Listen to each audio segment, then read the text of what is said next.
Well, howdy, everybody, and welcome back to Sorority Security Guard Volume 8. Today we're going to start the day after Zimko died. The day after one of our trusted guards stole a resident's car and went on a joyride to San Antonio, only to be arrested the next day trying to go to his second job at the Church of Scientology. The Church of Scientology. The Church of Scientology. And so, Ron and I had one final bittersweet meeting, and he once again offered to sell Zimko to me at a very low price with a payment plan. I think it was reasonable, because once the reins were handed over to me, that would cause a reevaluation among the house mothers. In other words, Ron would sort of take the fall for the incident, and I would come in as his replacement that everybody knew well and trusted. But ultimately, what persuaded me not to purchase Zimko and dive headfirst into the private security business on my own was the fact that I wanted to just graduate as quickly as possible at this point and get some sort of real stable job with my degree, something that stimulated me to some extent intellectually, that would bring in steady money and maybe even some benefits. And that way, I could start a family. And so, ultimately, I didn't share Ron's dream.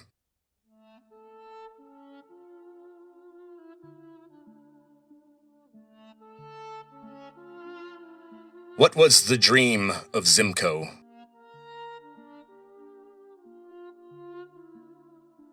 In the beginning scenes of Gladiator, Marcus Aurelius asks Maximus, "What was the dream of Rome?"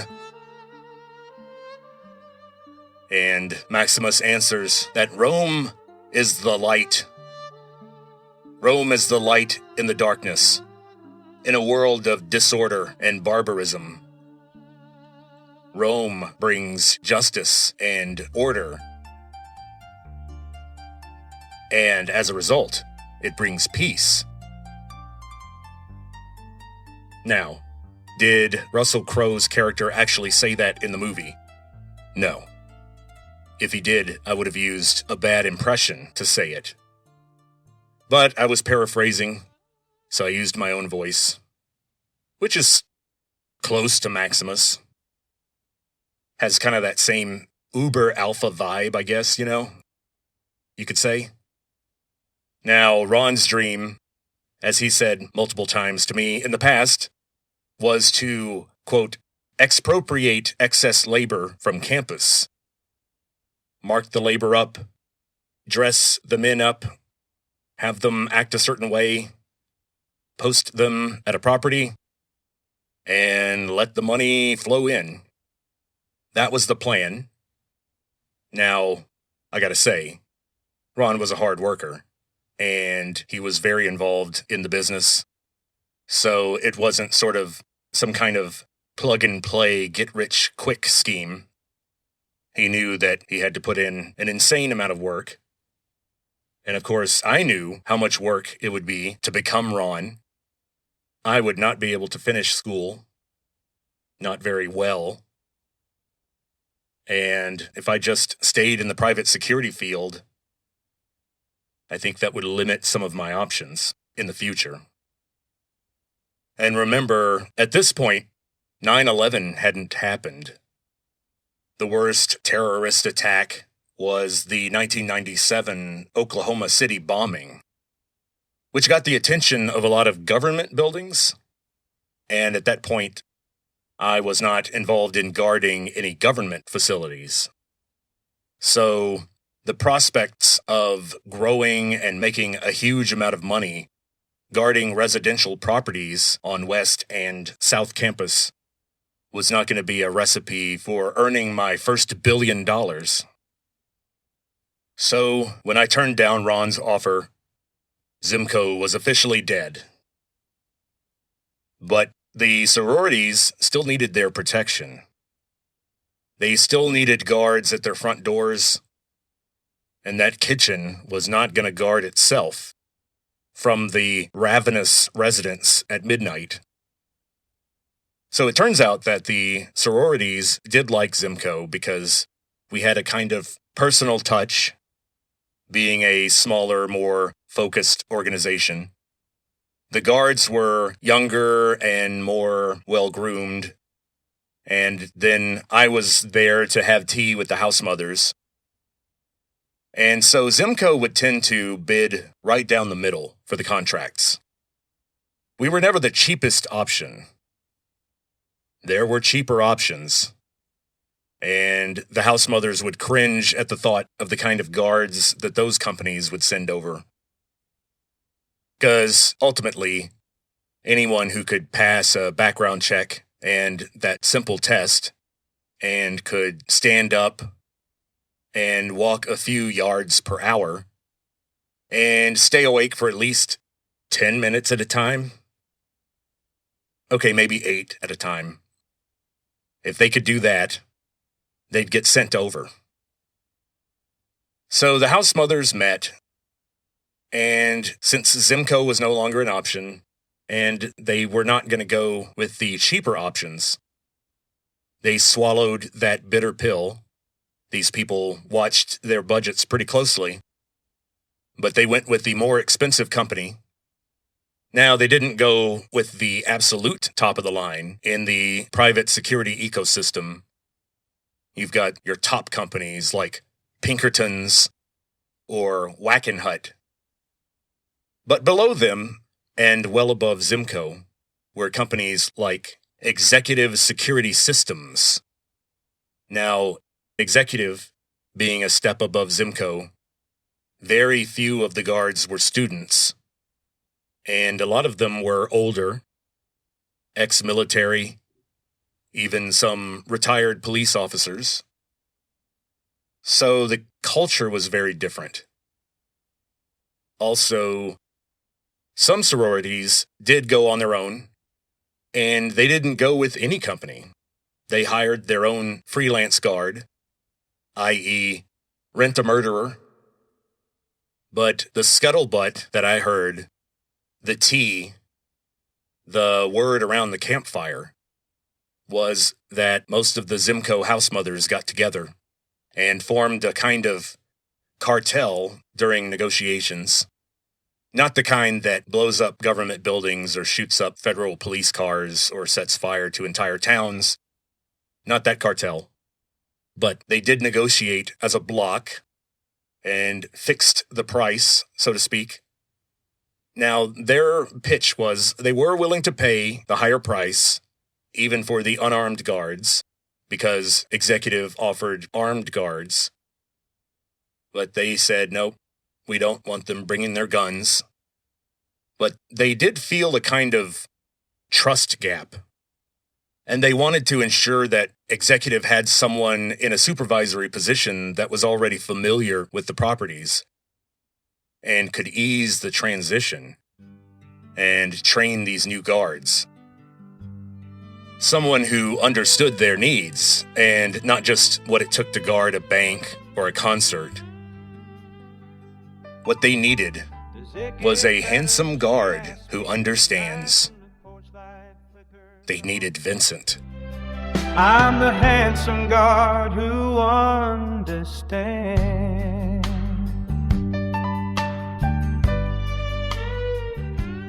In other words, the price for Executive to receive all the sorority contracts would be to hire Vincent as a supervisor and have him train the guards and watch over the sorority guards for Executive. Now, what this meant was I hired on, as I said before, as the too young, too inexperienced, soft, West Campus security guard with no experience with firearms other than firing a shotgun a few times as a kid, which is sort of a requisite thing in rural Texas. But I was not deadly with a .45. I had never been in combat. Just a bunch of dumb fights, which is a little different. And so here I am, showing up at properties, training someone who's 10, 15 years older, and they're just sort of looking at me like some kid.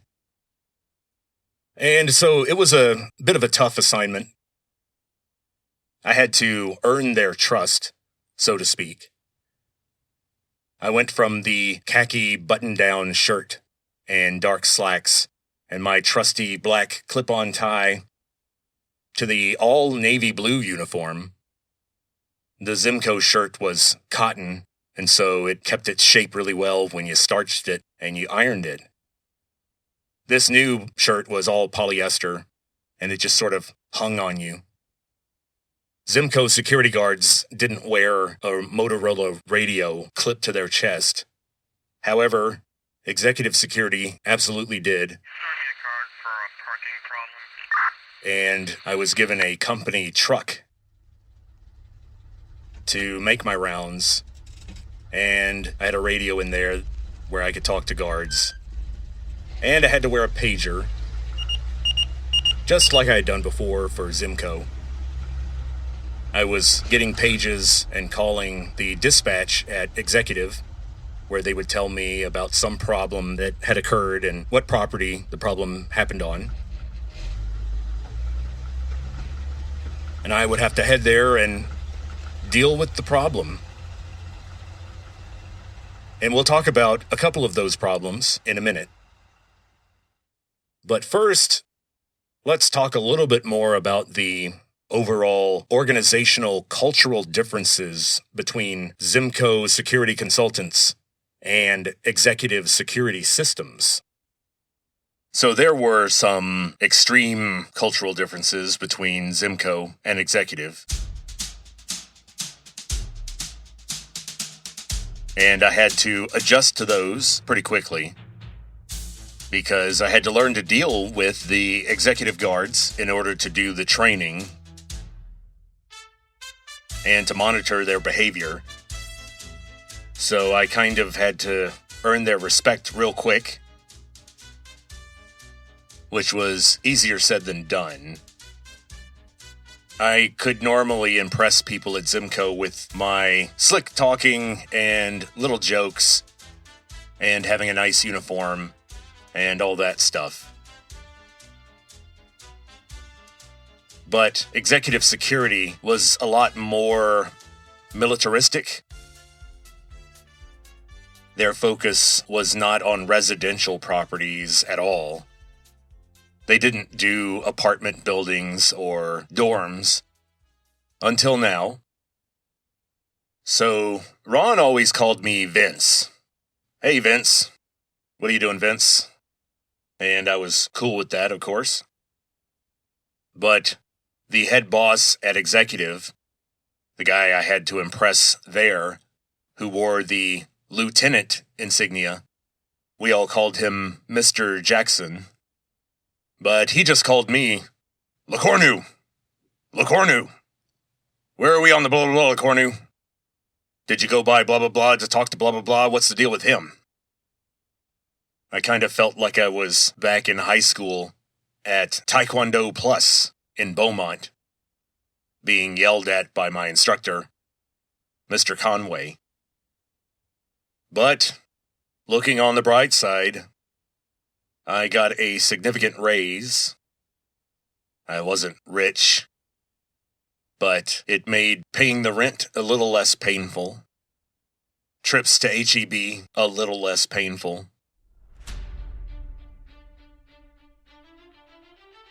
Their uniforms were a little bit cooler, more involved.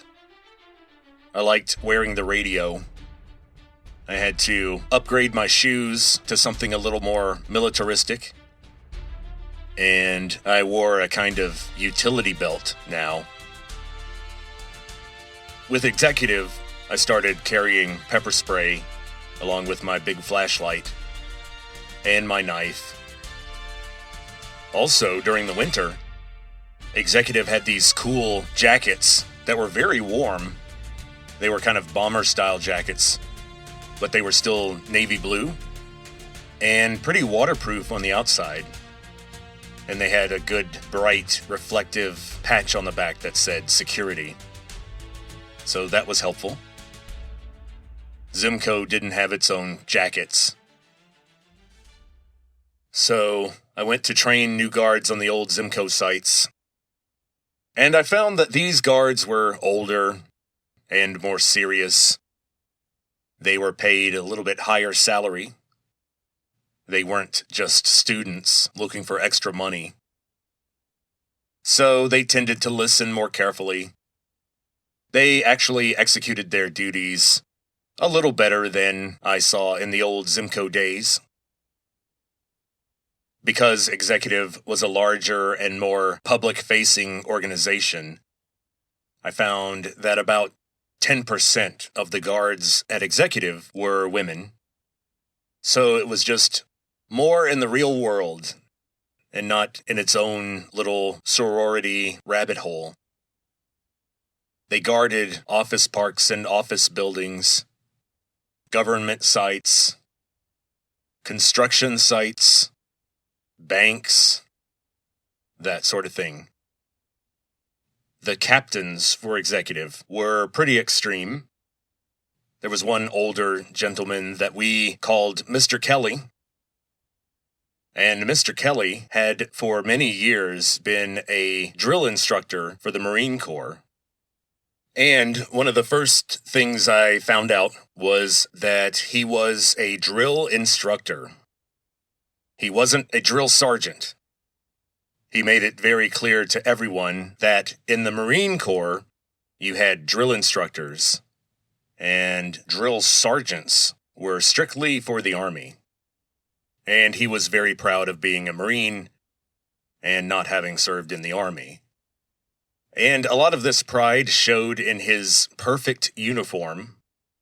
Even though it was all polyester, he figured out how to put creases in it, not just down the front of his slacks, or trousers, as he would call them, but also on his shirt sleeves. The other thing about Mr. Kelly is that you wanted to be 15 minutes early for your shift. And not a whole lot earlier than that. If you showed up 30 minutes early and you were just kind of loitering and starting conversations, he didn't like that. The 15 minutes was to pass down information, hand over keys, review the logs of recent events, and what he needs to be on the lookout for, any special instructions from the property owner. I had been a poor student and a security guard for long enough to develop a taste for just plain black coffee. When I had the opportunity, I would add some half and half. But that's about it. I didn't put sugar in my coffee at all, even though I was a Beastie Boys fan. And around that time, their album Hello Nasty had come out. And I really liked Intergalactic, of course. And they had that line, "I like my sugar with coffee and cream." So I knew about that. And we had a young guard. He had sort of just started. He was probably around 20. Very young for an executive guard. And so, of course, he faced even more hazing than I did. I don't know that he was much of a coffee drinker. But as a brand new security guard, he was going to have to learn. You had to be careful because when Mr. Kelly made coffee, it was this unrecognizable black tar substance that made your eyes bulge out of your skull. There was so much caffeine. And this new guard, when he tried to make coffee, After searching through the cabinets for a few minutes, he finally went to Mr. Kelly, and he made the grave error of asking Mr. Kelly whether there was any sugar on site. And Mr. Kelly just sort of smiled and shook his head. And so this older man, this former drill instructor, looks at this guy and says, "Aw, what's the matter, sweetheart? You need some sugar?" And, I had to laugh. And so that guard learned how to drink black coffee with no sugar, just like the rest of us. And I wore the dreaded pager at night for executive, and I had a list of about 10 properties. If any problems arose at those properties, I had to get in my truck and head out there. Also, I was responsible for training new guards, supervising the old guards. If certain guards didn't make their rounds on time or their uniforms looked bad, then I had to make a note of that. So I got to know the new guards. And back in the Zimco days, about half of the guards were people that I had been involved in their hiring, and they knew me from the first time they showed up at that office up north. After a while, with Ron, I would have office duty, where I would go up to the office and I would do some paperwork and interview new guards. But I had to get to know these guys from scratch, on site. And there were some interesting characters. There was a guy named Jay, Jay, and he was a security guard. He wasn't a student, although he was working on some sort of software or coding certification. He had ambitions beyond private security. But he had been with executive for quite a while. I would say he was around 30. But the thing about Jay was that he was very interested in the opposite sex.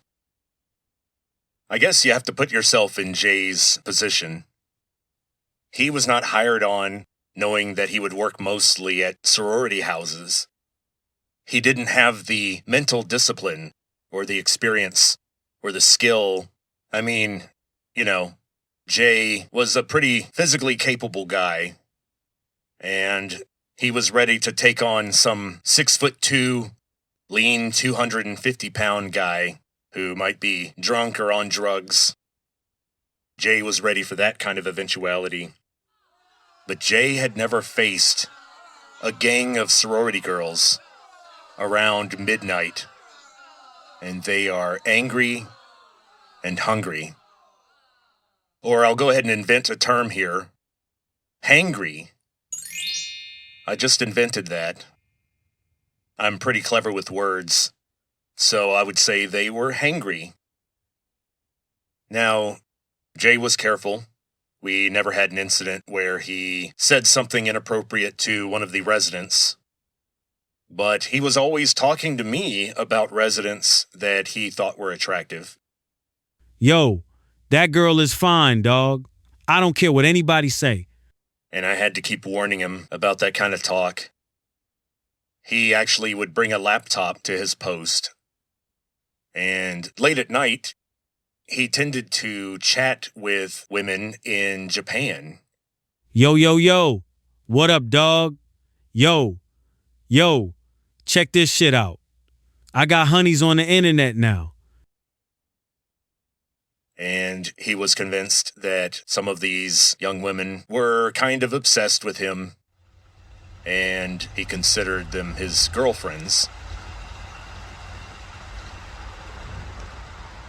And so one night, I dropped by Alpha Phi,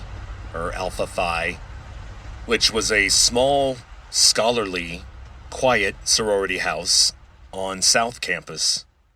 And when I dropped by there, when Jay saw me come through the door, he was grinning ear to ear, and he looked pretty excited.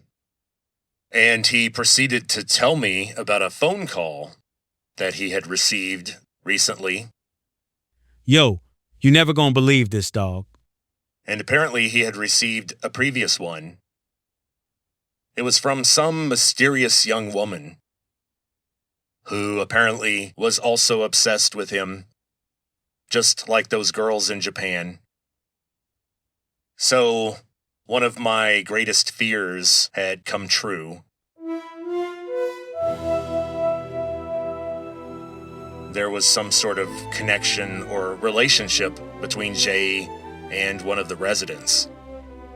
And so I told Jay that we couldn't pursue that, and that he needed to stop with the personal phone calls altogether, especially if they were from a resident in the house he was supposed to be guarding.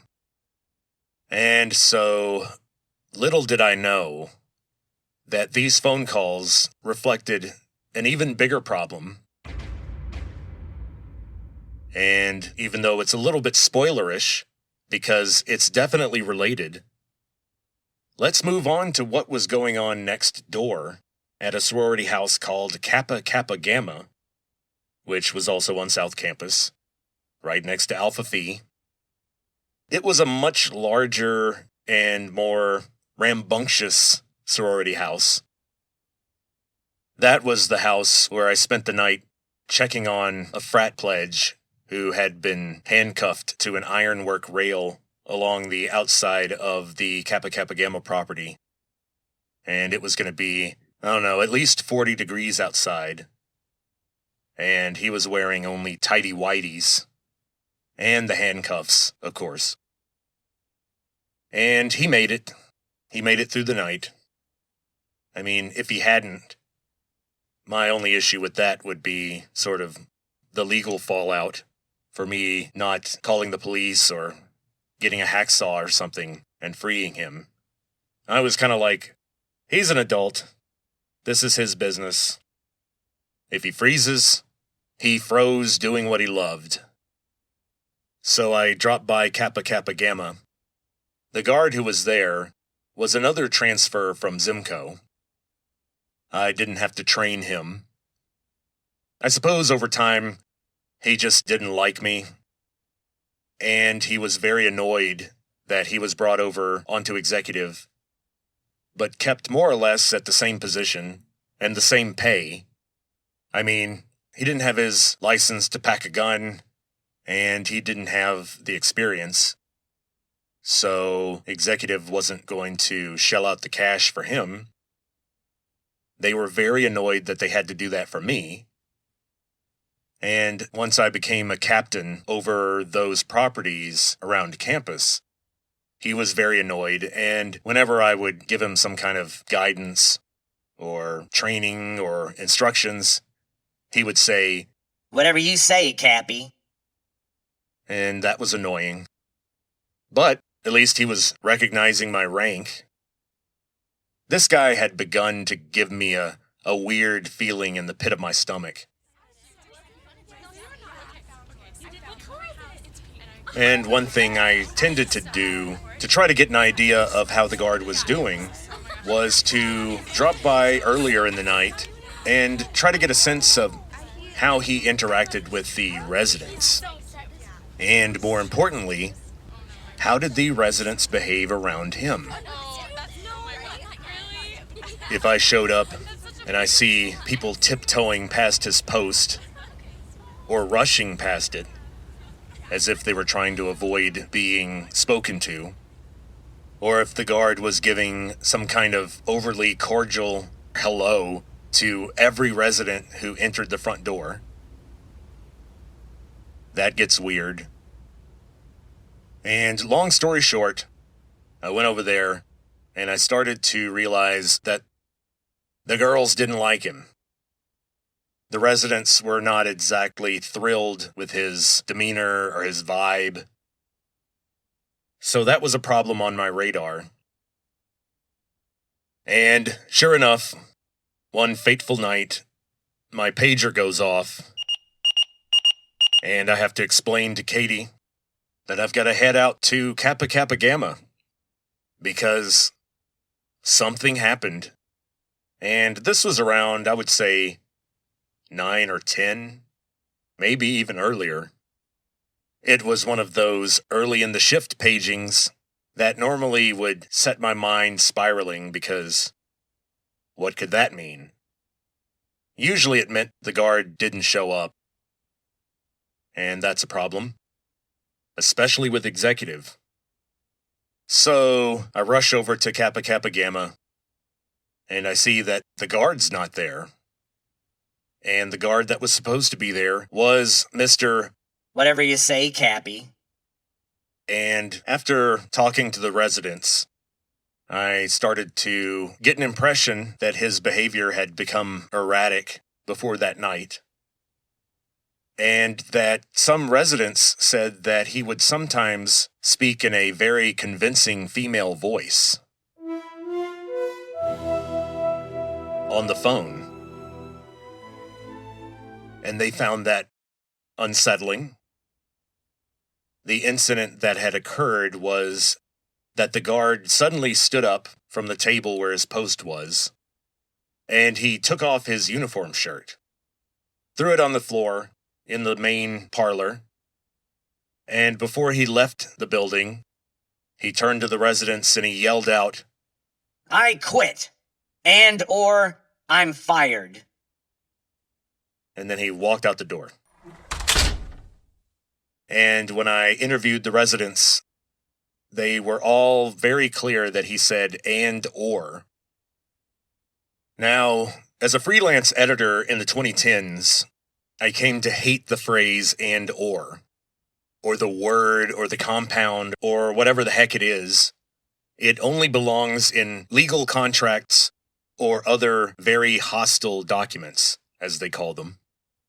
In academic writing or in normal AP style writing, you shouldn't use or, because in ordinary conversation, or is understood as either exclusive or, meaning it has to be A or B, but not both, or the inclusive or, where if it's both A and B, you're still okay, because as long as one of them is true, you can move on. The Boolean expression is true. And so even back then, in the year 2000, or kind of annoyed me. And I took that as a clue that he was severely mentally ill. I mean, who else uses or in conversation, especially when they're upset? That's my official medical diagnosis. Now, I'm sure for a lot of you, your brain started spinning when I mentioned that some of the residents had heard him talking on the phone in a female voice. And sure enough, after Mr. Whatever You Say, Cappy quit or was fired, the next time I went by Alpha Phi to check on Jay, the first thing I asked him was, hey, you been getting any more of those phone calls?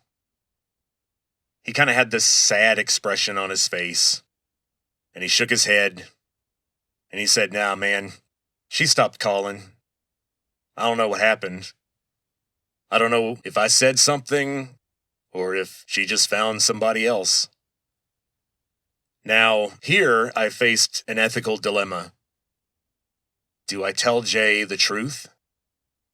Do I tell Jay that he had been involved in long, romantic, explicit conversations with the security guard next door?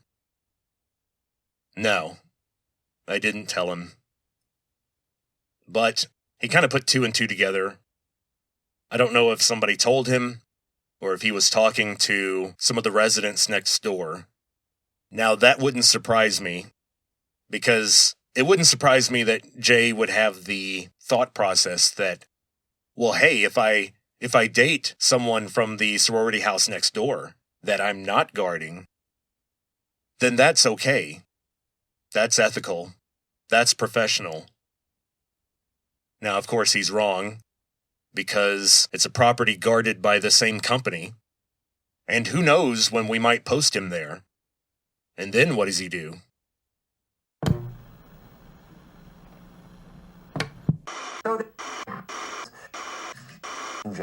Are you? This next song is called I'm Freaking Out. Lyrics by our dear leader based on actual true events. Wow, so brave. I love that kind of vulnerability. To give us something real. So anyway, here it is. I'm freaking out.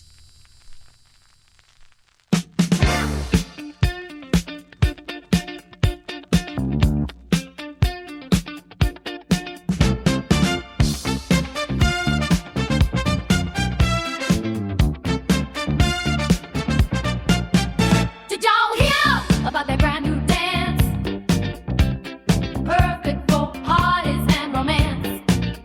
Listen up, don't be confused. Let's get down with the disco blues. In Austin, this move is all the rage. The guard starts to pace in his cage. A lion who don't enjoy his work, he gonna frost out and go berserk. I'm freaking out, I quit and or I'm fired. I'm freaking out, I quit and or I'm fired. I'm freaking out, I quit and or I'm fired. I'm freaking out. All this stress got me wringing my hands. The captain never understands. Says he got a weird ass feeling. Maybe from the silverware I'm stealing. Don't know if I quit or got fired. Just know I'm sick and I'm tired. Captain hates my turn of phrase. I guess I'll go live in a cave. I'm freaking out. I quit and or I'm fired. I'm freaking out. I quit and or I'm fired. I'm freaking out. I quit and or I'm fired. I'm freaking out. Ooh!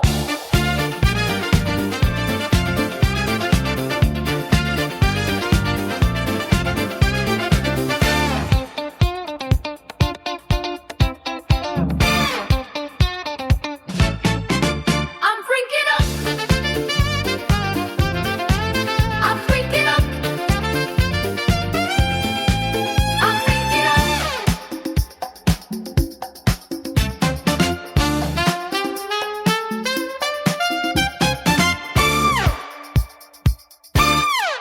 I'm freaking out.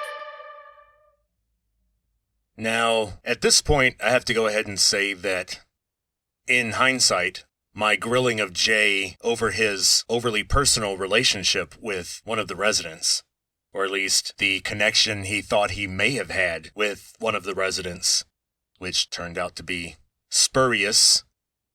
I was a hypocrite because over at Greenwood Towers, in the post-Zimco days, things were getting a little nuts.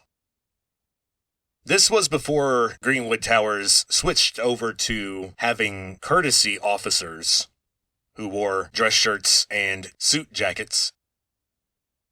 That happened around 2001, 2002. But at this point, they were still using executive guards. And what do you know? Jay was one of them at some point. And Greenwood Towers, as I said before, was not a dorm. It was not a sorority house. It was a condominiums building occupied mostly by very wealthy elderly people. I mean, sometimes it felt like a retirement community. And I think back then, the condos only ran about $100,000. And I guess if the building were in its same condition, now you could ask 2 or 3 times that much. The guard had a key to the roof door, so you could go all the way up and stand on the roof of this 8-story building, and it gave you a great view of campus and downtown. And the problem is, we knew that there were some places on the roof where you didn't want to walk because you really felt like you were going to crash through into someone's top floor condo. But there were some young residents in Greenwood Towers, and they tended to be people whose parents had money. And one of those people was a guy named Nile. Not Niles, but Nile, like the river. And his name was actually spelled Nahel, I believe. Nile's family was from Egypt, and while his parents were apparently devout Muslims and lived in Egypt, their son Nile was not so devout in his practicing of Islam, and he had taken to the Austin college student lifestyle. He wasn't a bad-looking guy, and he was fun and funny, and he had money. So as a result, he had several girlfriends, each of whom understood that they were one of many. To quote the Bible, one of Nile's girlfriends would have to say, My name is Legion, for there are many of us. But anyway, Nile tried to keep track of his girlfriends, but some of them gave him problems and didn't follow his instructions.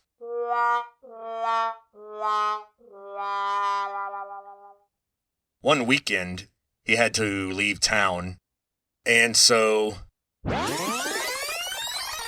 Well, let me back up here. Okay, so before we talk about this, I have to say that myself and Jay and another guard that I became friends with, named Chuck, we all started hanging out a little bit too much with Nile.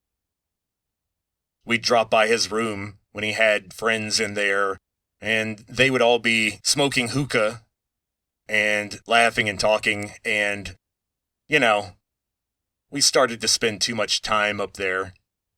Nile was very popular, and he was also the president of the Arab Student Association.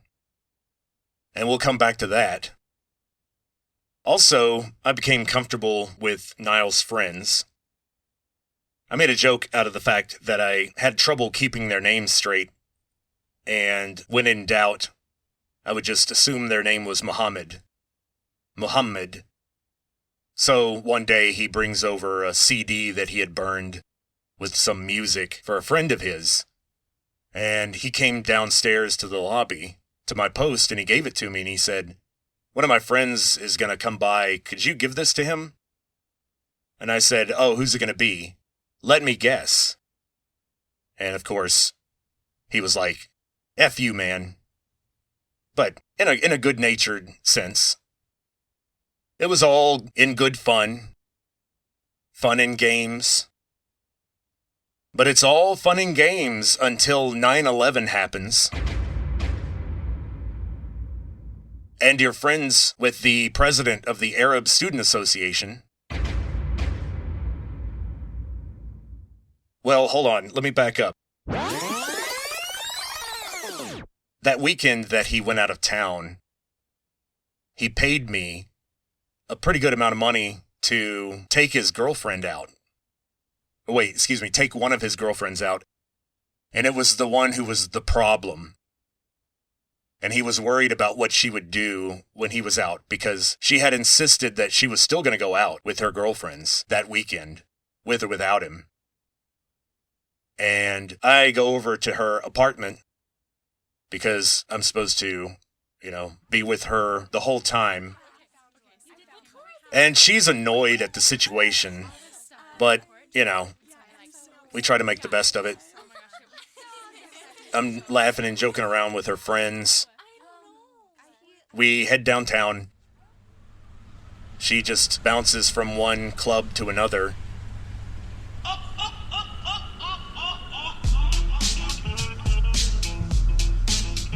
At each stop, she tries to ditch me. She tries to get me to lose her. And so, at one point, I had to threaten to leave, which was going to cause severe problems between her and Nile. year 2000 is a digital ghost living in an attic. I stare at a parking lot where the asphalt starts to bubble. The cactus in the median is looking for some serious trouble. And I believe that he may have actually been paying for part of her bills or something, so she got in line, and we went home after she was danced out. And so all of these antics and the day-to-day operations of executive went along just fine for about the next year. A tech mogul guys a lawnmower through the lobby doors. I told him he cannot park here unless he sweeps the marble floors. The skyline looks like a half-eaten sandwich made of glass. I am counting the ants as they organize a protest in the grass. My badge is a tin can lid I found behind the dumpster fire. The moon is an old hubcap hanging on a telephone wire. I saw a longhorn cow wearing a tuxedo at the ATM. And during that time, I was laser focused on finishing my degree as quickly as possible, even though there were some part-time semesters in there for financial reasons, which ultimately boiled down to time constraints, because I had to get my hours in. I had to do my security work to pay for things, to pay for rent, never mind school. Now, just about a year after 9/11, if memory serves, I received money from my grandfather that really helped me, and it's pretty much the reason I was able to finish school without some major delay. My grandfather's gift was instrumental in me getting my degree without having to have some sort of long gap. But then, one morning, I think it was September 11th, 2001, if memory serves, and I get up that morning, and I'm drinking my coffee, and I was watching the news, and I see that some airplane had crashed into one of the Twin Towers in Manhattan, in New York. And my first thought was, wow, what a terrible accident. What kind of neglect went behind that happening? I was expecting some sort of major investigation. And I got up and I went to the bus stop.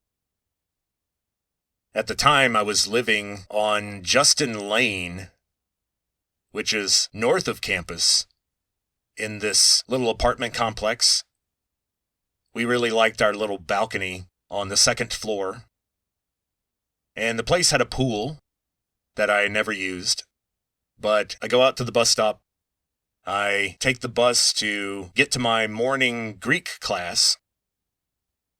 And when I get to that old rickety classroom in Wagner Hall, which was the tiny old halfway falling apart building on UT campus that housed the all-important philosophy department, the classics department, and the archaeology department.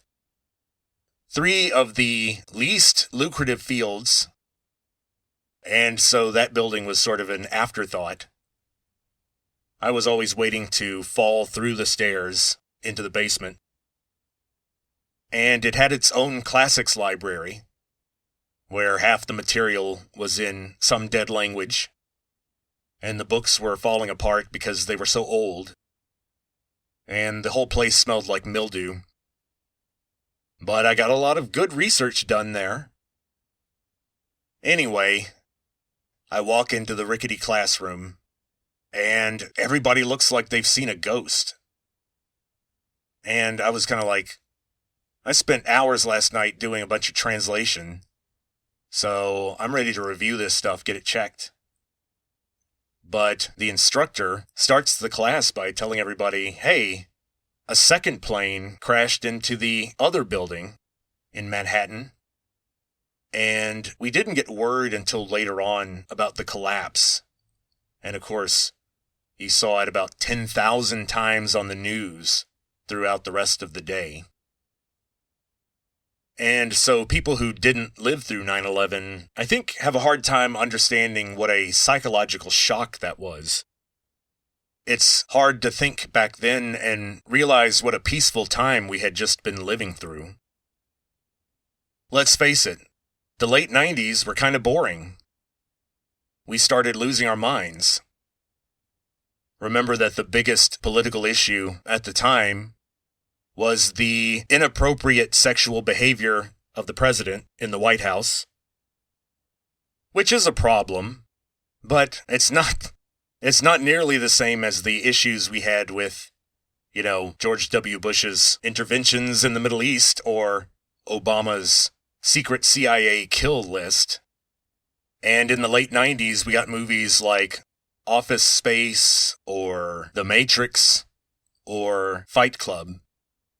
If you dive into these movies, you'll see that one of the major themes is the sort of banality and boredom that people were facing. Everybody was realizing that their life was going to be spent in a cubicle. That sure, there was economic prosperity, but it came at a price. You had to get a degree. You had to learn computer skills. That was the stuff that we were worried about on September 10th, 2001. And then the next day, everything became politics and panic and death and vengeance, and especially a very close attention, dare I say, scrutiny of anyone from the Middle East, in particular, anyone of obvious Arab descent, in particular, anyone who was Muslim, was under this cloud of suspicion. Now, Jay and Chuck and I knew that Niall was not a practicing Muslim. He was not an Islamist. He wasn't devout at all.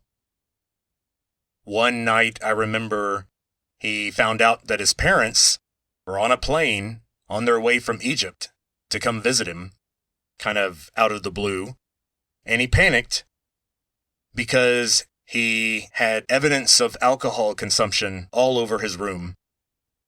So Chuck and I helped him find beer bottles and make sure his parents wouldn't see anything that was haram.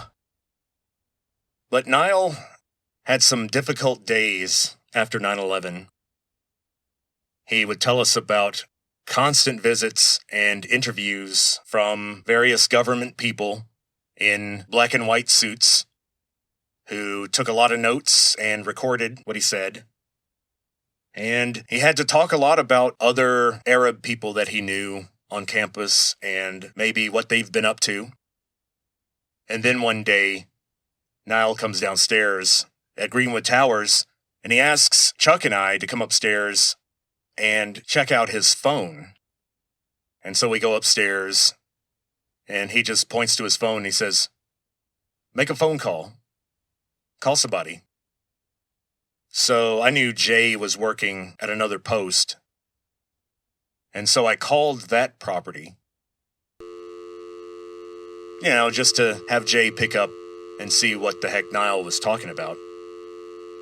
And the dial tone sounds normal.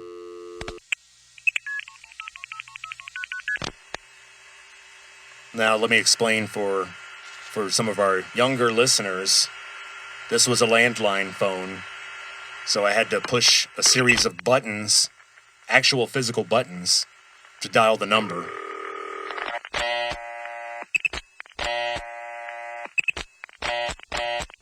And then when I did, you expect a ring, just, maybe a second at most after you dial.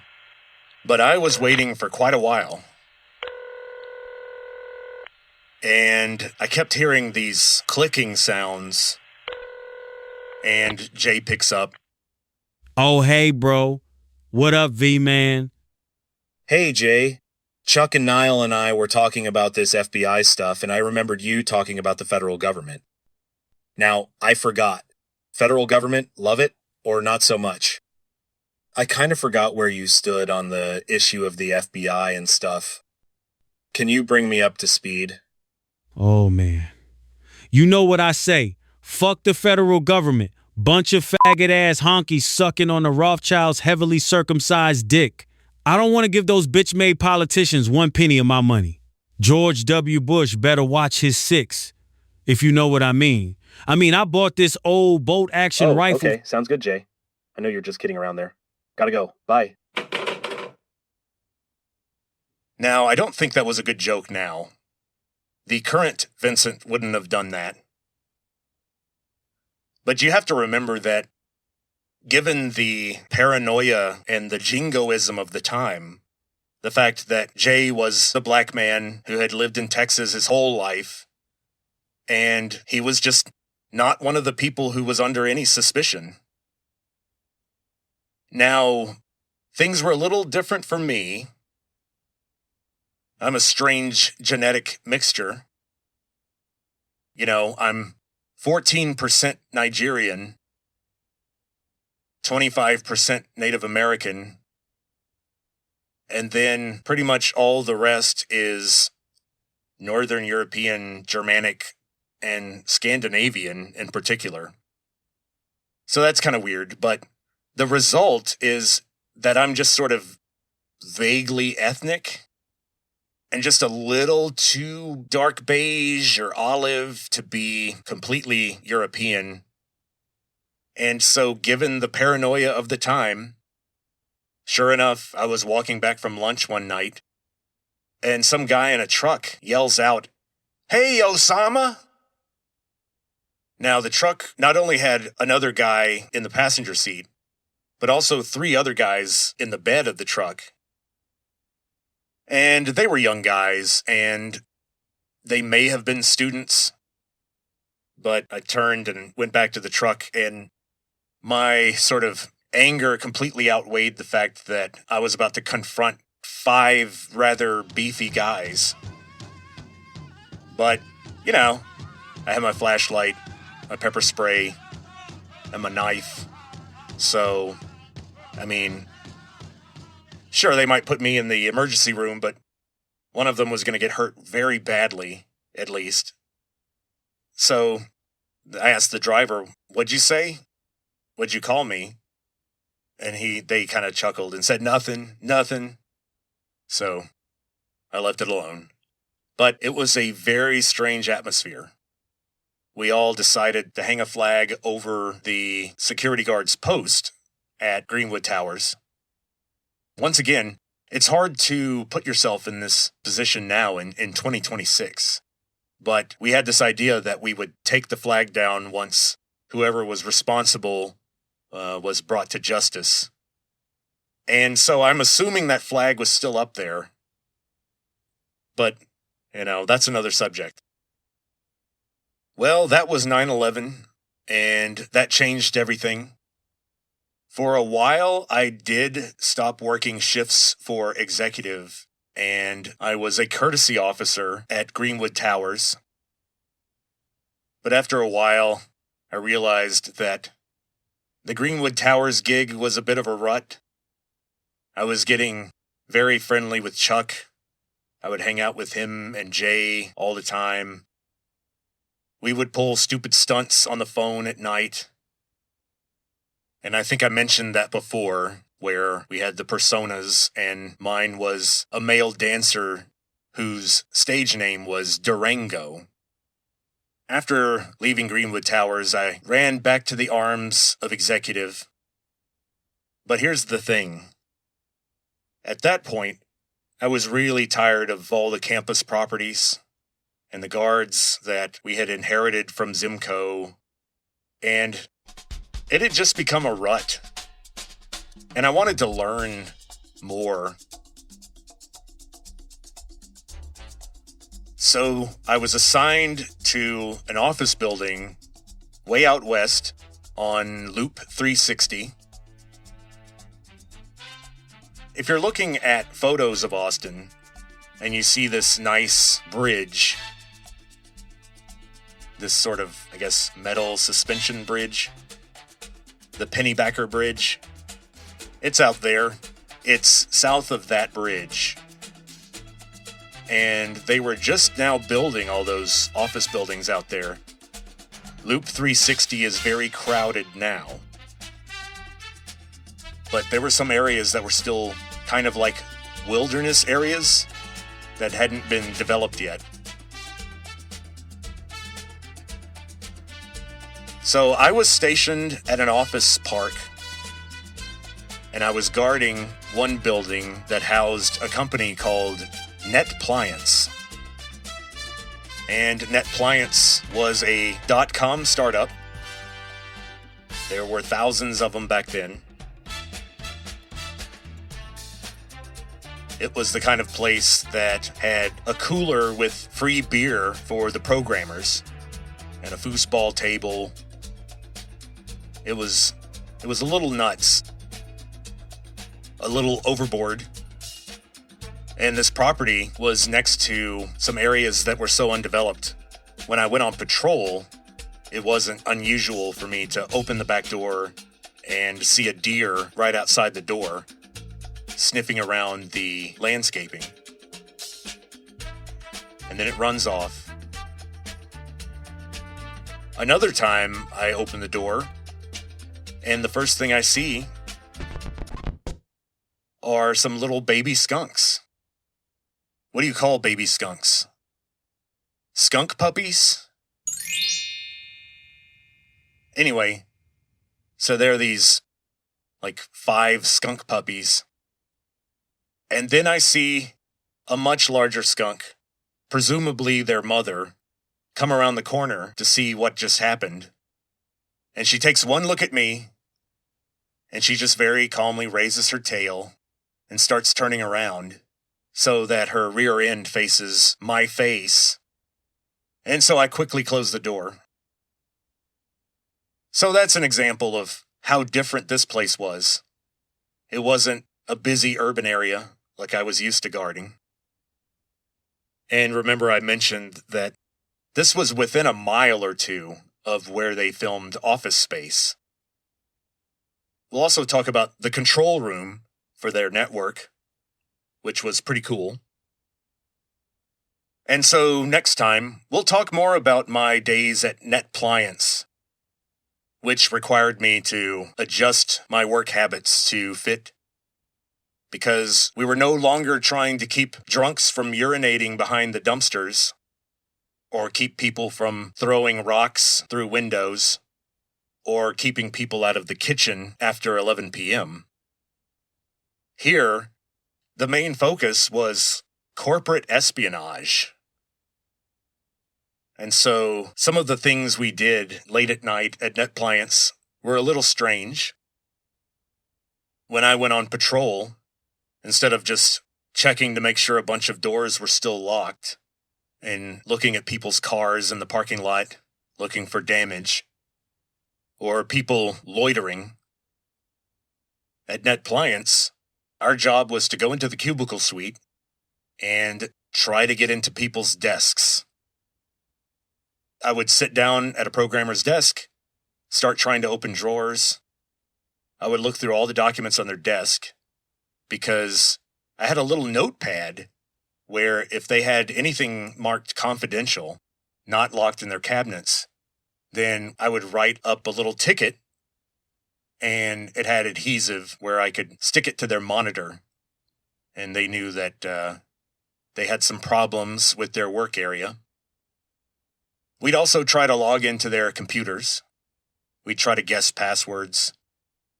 So that was weird, but it was very different. And my shift was something like 8 p.m. to 5 a.m. Sometimes I worked the earlier shift, but I switched to the later shift where the programmers were usually gone and the only people there were the people who were hired to support the network. Because NetPliance developed and sold this device that allowed people to get on the internet without needing to log in or buy a modem or anything like that. everything was automatic. And so they kept track of people's usage of this device all over the world, even though I think they had only moved a couple of thousand of them. And as I said earlier, the company went bankrupt in 2002, not long after all this. But more on NetPliance next time, in Volume 9 of Sorority Security Guard. And we're closing in on the end of the story, because I had left the world of the sororities behind, and I had fallen headfirst, unexpectedly, into the world of actual private security, and the world of internal corporate politics, and how security guards fit into all that, because I got to know a lot of the IT people really well. And I remember that this was around 2002, because it was after I got married. And I remember that the network administrators in the control room, who had this giant NASA-style screen that had maps of the world with little dots where people were using their device. But half the screen you could watch movies on. The IT people would have the lights down, and they'd be watching Gladiator, which had, I think, come out on DVD by that point. I'm pretty sure Gladiator was released in the year 2000, because I remember going to see Gladiator shortly before my rehearsal dinner for my wedding. Remember in the rap song I said 1998 was 2 years before I, quote, gave my girl a wedding ring, end quote. And so in June of 2000, I got married to Katie. And of course, at that point, the pressure was even more on me to hurry up and finish school, and during that time, try to bring in as much money as I could. And so, in the next volume, Volume 9, we'll talk about the end of my security journey. But I do have to mention that at this point already, the one thing that I had learned about life from my time in private security was that the biggest risk to the people living or working in a particular building is the people themselves. You generally don't have to worry about outsiders. And if you do, if an outsider gets in, a lot of times it's because someone who belongs in that building propped open a door. They stuck a brick in the door jamb to keep a rear exit from closing all the way, because they knew their friend was headed in just a few minutes. And it was a lot quicker to go through that door and then take the stairs up to their friend's room. And so now we have a door that's wide open. As a result of my security work, I had less faith in humans. It made me kind of cynical, maybe bossy, controlling, aggressive, paranoid. But, you know, that's sort of what was required. And so we'll talk about more of this, how the spectacular implosion of NetPliance that I had to witness firsthand, and then my last post for executive security, which was downtown, right on 6th Street. But more on that in the next volume. And so, until then, talk to you later.